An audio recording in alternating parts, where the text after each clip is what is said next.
notre balado SH en partenariat avec le Cégep de l'Abitibi-Témiscamingue. Moi, c'est Laetitia Langlois, je suis étudiante finissante au Cégep de l'Abitibi-Témiscamingue en sciences humaines. Et aujourd'hui, je suis accompagnée de Audrey. Moi, c'est Audrey et je suis aussi finissante au Cégep de l'Abitibi-Témiscamingue en sciences humaines. Donc, pour entrer dans le vif du sujet, on va vous parler de la Saint-Valentin, mais pas juste du côté romantique et amoureux de la chose. On va surtout parler du lien entre la consommation et Amazon qui joue un rôle crucial dans cette fête-là maintenant. Donc, la Saint-Valentin, comme on la connaît aujourd'hui, ça remonte quand même loin. À la base, ça vient d'un prêtre qui s'appelait Valentin, au 3e siècle. Lui, il faisait des mariages en cachette, même si c'était interdit, et c'est devenu un symbole de l'amour et de l'engagement. Avec le temps, surtout au Moyen-Âge, c'est devenu une fête de l'amour romantique, puis aujourd'hui, c'est surtout ça. Le 14 février, c'est LA journée pour montrer à ta personne que tu l'aimes, que ce soit ton chum, ta blonde, ou souvent, ça peut être aussi des amis. Mais ça passe beaucoup par les cadeaux, et c'est là que la consommation elle embarque. Aujourd'hui, c'est une fête super commerciale. Les entreprises poussent les gens à acheter des fleurs, du chocolat, des bijoux, comme si l'amour, ça se mesurait avec ce que tu achètes. D'un côté, c'est ce qui fait rouler l'économie, mais de l'autre, ça met une certaine pression sur les gens. Tu peux te sentir obligé de dépenser, même si tu n'en as pas vraiment les moyens ou pas nécessairement l'envie aussi.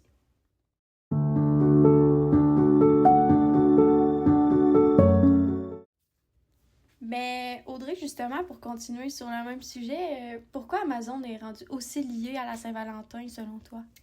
C'est assez simple. En fait, Amazon, c'est lié à cette fête-là, surtout parce que les gens s'y prennent souvent à la dernière minute. On manque souvent de temps, on oublie, ça arrive tout le temps. Donc là, Amazon devient comme une solution super pratique. Tu peux commander un cadeau rapidement sans te déplacer. Par exemple, si quelqu'un réalise quelques jours avant qu'il lui manque un cadeau, il peut commander en ligne directement puis se le faire livrer chez lui en une journée. Puis tu peux même directement l'envoyer aussi à la personne chez elle. Puis comme il y a vraiment une grosse variété de produits, tu peux toujours trouver quelque chose, peu importe la personne et ses envies.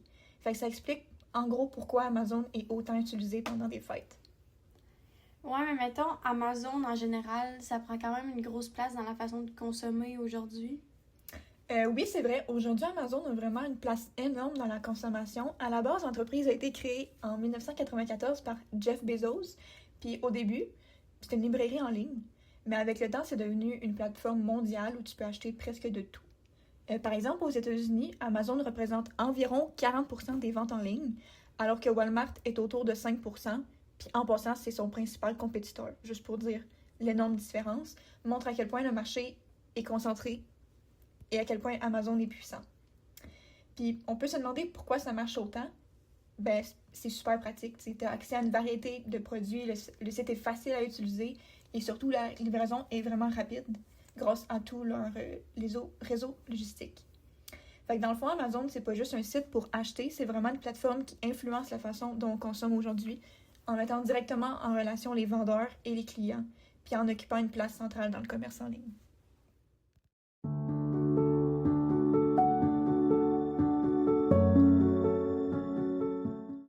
Selon toi, Laetitia, en quoi la publicité influence les achats pendant la Saint-Valentin? En fait, c'est simple, la publicité, ça influence énormément ce qu'on achète. Les entreprises créent des campagnes vraiment ciblées pour la Saint-Valentin. Ils jouent avec les émotions, genre l'amour, la peur de décevoir. Ça peut pousser le monde à plus consommer. On voit beaucoup de pubs qui font sentir que si on achète le bon cadeau, ton chum ou ta blonde va être super contente et ça va influencer un peu votre relation d'un sens. Mais selon toi, Audrey, mettons, pourquoi Amazon accentue encore plus ce phénomène-là? J'en ai parlé un peu tantôt, mais dans ce contexte, ce qui fait qu'Amazon accentue encore plus le phénomène, c'est vraiment la rapidité puis la facilité. L'entreprise a un énorme réseau d'entrepôts et de centres de distribution, ce qui permet de livrer un colis très vite. Par exemple, en juillet 2020, elle a livré environ 451 millions de colis, soit près de 168 colis par seconde. C'est vraiment énorme. Et comme j'ai dit, c'est en 2020, fait que le chiffre a probablement augmenté depuis 6 ans. Et en plus, le processus d'achat est super simple. En quelques secondes, te commander sans avoir besoin de te déplacer ni de trop vraiment réfléchir. Fait que dans le fond, quand tu combines la publicité qui pousse à vouloir acheter puis une plateforme aussi rapide et accessible, ça fait en sorte que les gens consomment plus souvent, puis parfois même sans vraiment planifier leurs achats.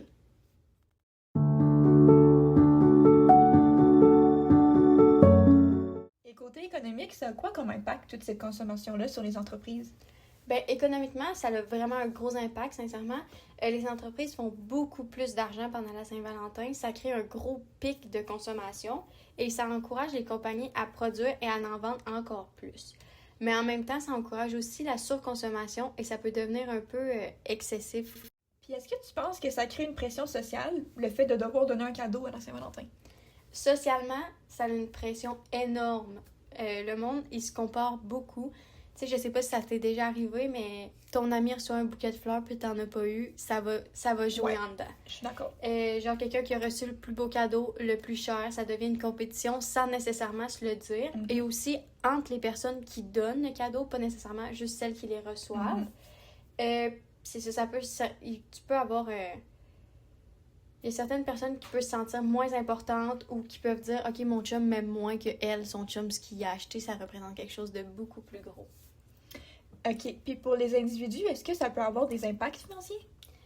Oui, vraiment même. J'ai un peu comme ce que je disais, là, des cadeaux plus chers, tout le temps plus chers, toujours plus gros.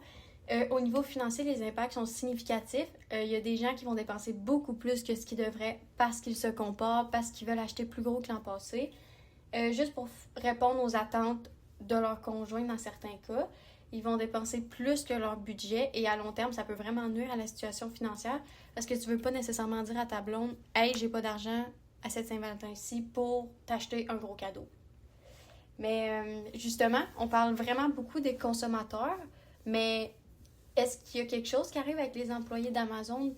Ben justement, derrière toute cette efficacité-là, les conditions de travail sont quand même assez intenses.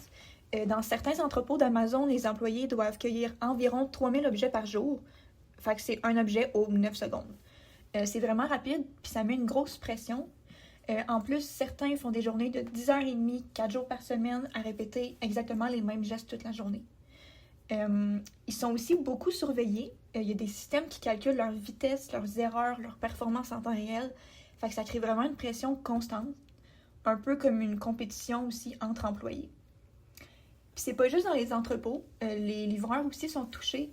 Certains livrent entre 120 et 160 colis par jour, avec des journées qui peuvent aller jusqu'à 14 heures, de 7 heures à 21 heures. En plus, il y a des moments comme le tri ou le chargement des colis, qui durent environ 5 heures, qui sont parfois pas payés. Fait que dans le fond, oui, Amazon est super efficace pour les clients, mais ça repose aussi sur un rythme de travail vraiment intense puis beaucoup de pression sur les employés. Puis par rapport aux conséquences, est-ce qu'il y en a sur l'amour? Honnêtement, je pense que oui. Ça change un peu la vision de l'amour. On dirait que des fois, l'amour est associé à la valeur du cadeau, comme j'ai parlé plus tôt. Ça devrait vraiment pas être ça. Il y a des gens, ça pourrait passer par des gestes simples. En fait, il faudrait que ça soit ça. Ça enlève un peu le côté sincère et ça met l'accent sur le matériel au lieu des émotions, ce qui est un peu problématique. Tu sais, te faire offrir une fin de semaine avec ton amoureux, ça devrait être beaucoup mieux que 2 colliers de perles. Effectivement.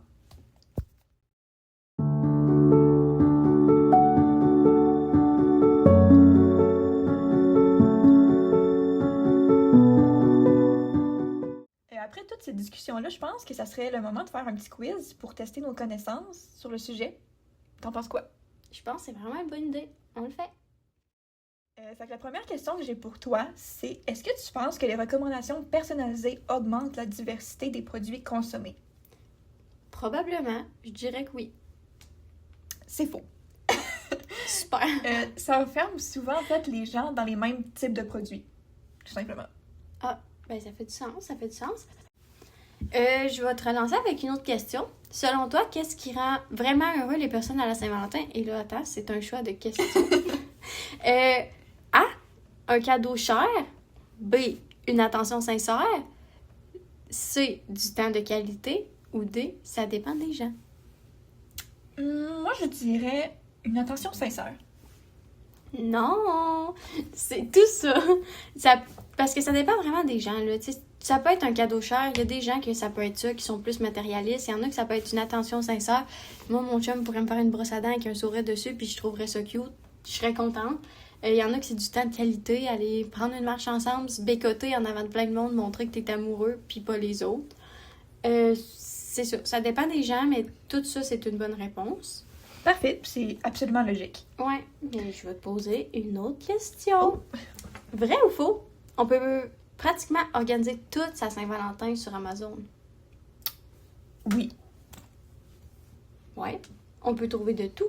Des fleurs, des cadeaux, des décorations et même des idées cadeaux pour ta meuf. Ok, là, c'est à mon tour de te lancer une question. Vrai ou faux? Les plateformes comme Amazon utilisent des stratégies pour créer un sentiment d'urgence. D'après moi, c'est très vrai. Absolument, parce qu'on peut souvent voir des alertes signifiant une offre limitée, un certain nombre d'articles en stock, fait que souvent, ça va être... c'est vrai, comme nos paires de leggings, un en stock seulement. C'est ça, fait que là, tu te dépêches à l'acheter. Ouais, c'est vraiment logique. Et, dernière question pour toi. Vrai ou faux, les achats liés à des émotions comme l'amour sont toujours rationnels? Ben oui. Non, c'est faux. Ils sont souvent influencés par des émotions plutôt que par un raisonnement logique. Comme je disais tantôt, souvent les cadeaux vont être beaucoup trop gros et c'est pratiquement jamais utile, là, les cadeaux qui sont achetés à Saint-Valentin. Tu sais, acheter 352 fleurs pour ta femme, ça n'a aucune logique. C'est absolument vrai. Donc là, avec toutes les conséquences qu'on a nommées, les problèmes que ça cause autant aux humains qu'à l'environnement, on peut comprendre que l'espèce humaine devrait changer ses habitudes. Côté solution, il y en a quelques-unes assez simples. Les cadeaux faits maison, les produits locaux, c'est des très bonnes alternatives pour éviter de trop dépenser, mais quand même consommer de façon responsable. Au fond, l'être humain devrait plus privilégier, comme on disait tantôt, les moments que les objets. Oui, dans le fond, la Saint-Valentin, c'est une fête qui est supposée être basée sur l'amour, et c'était ça depuis le début. Mais avec le temps, elle est devenue axée vraiment sur la consommation, sur les cadeaux, quelque chose que c'était pas censé à la base. C'est vraiment important de prendre un pas de recul puis de se rappeler que l'amour, ça s'achète pas au final. C'est pas avec un bouquet de fleurs que ta blonde va plus t'aimer. C'était Audrey Dufaux et Laetitia Langlois. J'espère que t'as aimé. Oui, merci Cal! Bye!